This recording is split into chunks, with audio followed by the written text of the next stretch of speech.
સ્વાગત છે તમારું મારી ચેનલ પર. તમે લોકોએ 11મા ધોરણમાં ખૂબ સપોર્ટ કરીને મારી ચેનલને ખૂબ આગળ વધારી, તેના માટે ખૂબ ખૂબ ધન્યવાદ.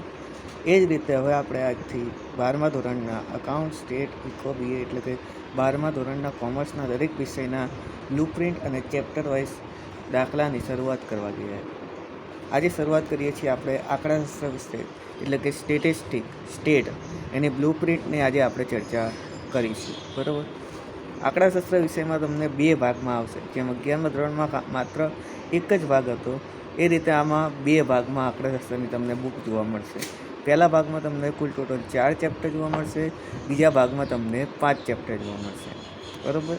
ચેપ્ટર વાઇઝ આપણે બ્લુપ્રિન્ટ જોઈશું. આનું પેપર તમને 100 માર્કનું બોર્ડની એક્ઝામમાં પૂછાશે. ચાલો શરૂઆત કરીએ આપણે વિભાગ A, B, C, D, E અને F. વિભાગ A તમને 20 માર્કનો પૂછાશે, જે MCQ હશે. વિભાગ B 10 માર્કનો હશે, જે તમને નાના થિયરી હશે, વ્યાખ્યા અને સૂત્ર અને એવું બધું. વિભાગ C 14 માર્કનો હશે. વિભાગ D 24 માર્ક. વિભાગ E 12 માર્ક. વિભાગ F 20 માર્કનો તમને પૂછાશે. બરાબર. ચલો, વિભાગ A પ્રત્યેકના 1 ગુણ હશે. વિભાગ B દરેક દાખલાના 1 ગુણ હશે. વિભાગ Cમાં દરેક દાખલાના કે થિયરીના 2 ગુણનો હશે. બરાબર. વિભાગ Dમાં દરેક દાખલો 3 માર્કનો. વિભાગ Eમાં દરેક દાખલો 4 માર્કનો. વિભાગ Fમાં દરેક દાખલો 5 માર્કનો. એ રીતે તમારું ટોટલ 100 માર્કનું પેપર પૂછાશે. હવે આ વખતે નવી પેપર સ્ટાઇલ પ્રમાણે સિંગલ ઓપ્શન આપવામાં આવશે, એટલે કે અથવાવાળા ઓપ્શન. એટલે કે જે દાખલા તો પૂછાતા હતા એની સાથે સાથે વધારાના એ જ ચેપ્ટરના અથવા તો બીજા ચેપ્ટરના એક્સ્ટ્રા દાખલા તમને મૂકશે અથવામાં. અને તમને એવું કહેશે કે કોઈ પણ 5 આમાંથી લખો. એક્ઝામ્પલ તરીકે જો વિભાગ Cમાં તમને ટોટલ 9 દાખલા પૂછાશે. બરાબર. ક્વેશ્ચનમાં 9 હશે, પણ આપણે ખાલી લખવાના હશે માત્ર 7 દાખલા. બરાબર. એટલે 7 દૂ 14 માર્ક આપણને મળી જાય. એટલે 2 ક્વેશ્ચન હશે તમારા જનરલ ઓપ્શનના. એ રીતનું પેપર સ્ટાઇલ આપણને આવવાની છે. બરાબર. હવે ચેપ્ટર પ્રમાણે કયા ચેપ્ટરમાંથી કયા વિભાગમાં વધુ પૂછાય છે, કેટલા માર્કનું પૂછાય છે એ જોઈએ. તો પહેલું જ ચેપ્ટર તમારું રહેવાનું છે સૂચકા. બરાબર. એકદમ ઇઝી ચેપ્ટર. એ ચેપ્ટરમાંથી તમને 2 માર્કના MCQ પૂછાશે. એટલે 2 MCQ પૂછાશે, 1 થિયરી પૂછાશે, 1 વિભાગ Cમાં પૂછાશે, 2 દાખલા વિભાગ Dમાં પૂછાશે. વિભાગ Eમાં એકે નથી પૂછાતું. વિભાગ Fમાં 1 દાખલો પૂછાશે. એટલે ટોટલ તમારે સૂચકાંકનું ચેપ્ટર 16 માર્કનું પૂછાશે. આ જનરલ ઓપ્શન સાથે હું કહું છું. બરાબર. એટલે અથવાવાળા ક્વેશ્ચન પણ આમાં એડ થઈ ગયા. એ રીતે તમને 16 માર્કનું ચેપ્ટર 1માંથી પૂછાશે. બરાબર. વિભાગ Aમાં 2 પૂછાશે કે MCQ. વિભાગ Bમાં 1 થિયરી. વિભાગ Cમાં 1 દાખલો અથવા થિયરી. વિભાગ Dમાં 2 દાખલા. વિભાગ Eમાં કશું નથી પૂછાતું. વિભાગ Fમાં 1 દાખલો પૂછાશે. ચલો, ત્યારબાદ ચેપ્ટર 2 સુરેખ સહસંબંધ. આ ચેપ્ટરમાંથી તમને 2 MCQ પૂછાશે, 1 વિભાગ Bમાં પૂછાશે, 1 દાખલો વિભાગ Cમાં પૂછાશે. વિભાગ Dમાં પણ 1 દાખલો પૂછાશે. વિભાગ Eમાં કશું નથી પૂછાતું. વિભાગ Fમાં 2 દાખલા તમને પૂછાશે. બરાબર. તો ટોટલ આ ચેપ્ટરમાંથી તમને 18 માર્કનું પૂછાશે.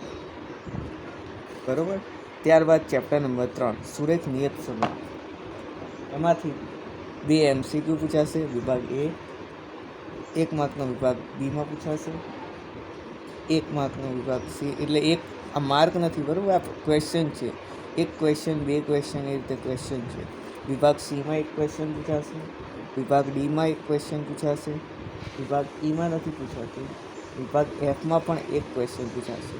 એ રીતે ટોટલ આ ચેપ્ટર પર તમને 16 માર્કમાં પૂછાશે.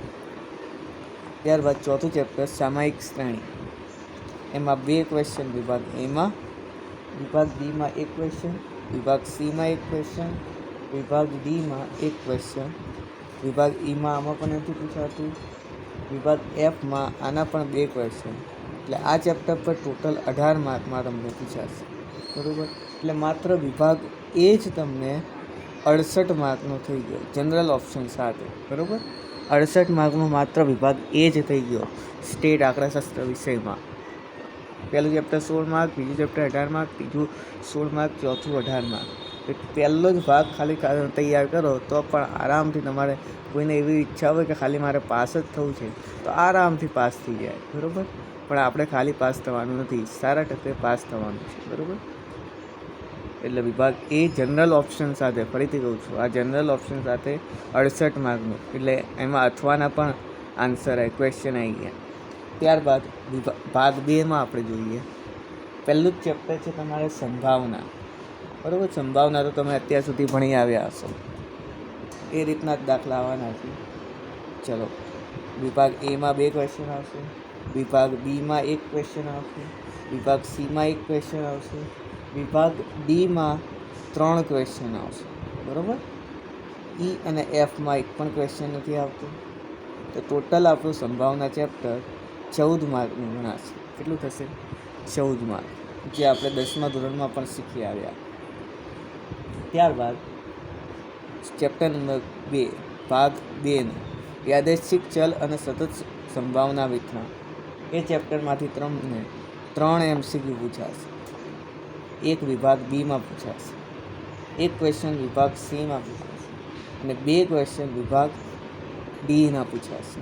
વિભાગ ઈ અને એફમાં 1 પણ ક્વેશ્ચન પૂછાતો નથી. એટલે ટોટલ તમને બીજું ચેપ્ટર 12 માર્કનું પૂછાશે, બરાબર. ત્યારબાદ ત્રીજું ચેપ્ટર છે પ્રામાણ્ય વિતરણ. એમાંથી 3 MCQ પૂછાય છે.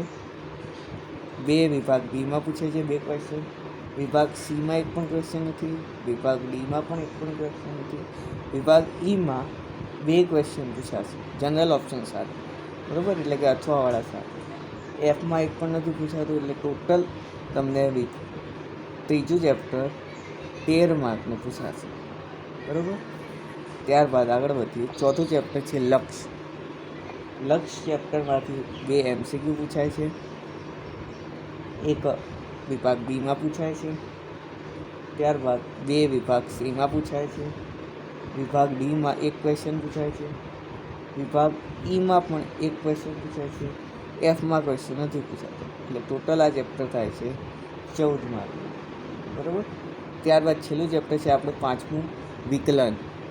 વિકલનના ચેપ્ટરમાંથી 2 MCQ પૂછાય છે. 1 વિભાગ બીમાં પૂછાય છે, 1 વિભાગ સીમાં પૂછાય છે, વિભાગ ડીમાં 1 પણ ક્વેશ્ચન નથી આવતું, વિભાગ ઈમાં પણ 1 ક્વેશ્ચન આવે છે અને એફમાં 1 પણ નથી આવતું. એટલે ટોટલ આ ચેપ્ટર આપણને પૂછાય છે 9 માર્કનું, બરાબર. તો વિભાગ બી આપણો જનરલ ઓપ્શનની સાથે ટોટલ 62 માર્કનું થાય છે. કેટલો થાય છે? 62. વિભાગ એ આપણો જનરલ ઓપ્શન સાથે એટલે અથવાવાળા ક્વેશ્ચનના માર્ક સાથે ગણીને 68 માર્ક થાય છે. અને વિભાગ બીમાં એટલે વિભાગ પાર્ટ 2માં આપણને જનરલ ઓપ્શન સાથે માર્ક 62 થાય છે. એટલે એકદમ ઇઝી છે, કંઈ એવું છે નહીં. તમને એવું હોય અમુક ચેપ્ટર જો હાર્ડ પડતા હોય તો અમુક ચેપ્ટર છેલ્લે, અત્યારે તો બધા જ ચેપ્ટર કરવાના છે, પણ જ્યારે બોર્ડની તૈયારી કરતા હોય 1 જ મહિનો અથવા તો 15 દિવસ બાકી રહી ગયા હોય અને અમુક ચેપ્ટર હાર્ડ પડતા હોય તો તમને આ બ્લુ પ્રિન્ટ ઉપરથી ખ્યાલ આવી જશે કે હું કયું ચેપ્ટર કરું જેનાથી મને વધારે ફાયદો થશે અને કયું ચેપ્ટર હું સ્કીપ કરવા જેવું છે, બરાબર. ચલો, તો ટોટલ આપણે કુલ પ્રશ્નો લખવાના થશે વિભાગ એમાં 20, બરાબર. કુલ ટોટલ 20 પ્રશ્નો આવશે અને આપણે 20 પ્રશ્નો લખવાના થશે. વિભાગ બીમાં ટોટલ 10 પ્રશ્નો પૂછાશે અને આપણને 10 ફરજિયાત લખવાના થશે. વિભાગ સીમાં ટોટલ 9 પ્રશ્નો પૂછાશે, બરાબર, અને આપણે માત્ર 7 જ ક્વેશ્ચન લખવાના છે. 9માંથી કોઈ પણ 7 દાખલા કરવાના.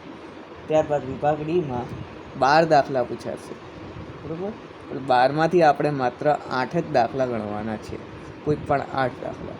ત્યારબાદ વિભાગ ઈમાં 4 દાખલા પૂછાશે, એમાંથી કોઈ પણ 3 દાખલા આપણે લખવાના છે.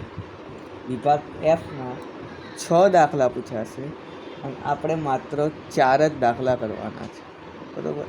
એટલે કુલ ટોટલ પ્રશ્નોના માર્ક સાથે 130નું પેપર હશે, બરાબર. આપણે લખવાનું છે માત્ર 100 ગુણનું, બરાબર. ખ્યાલ આવ્યો?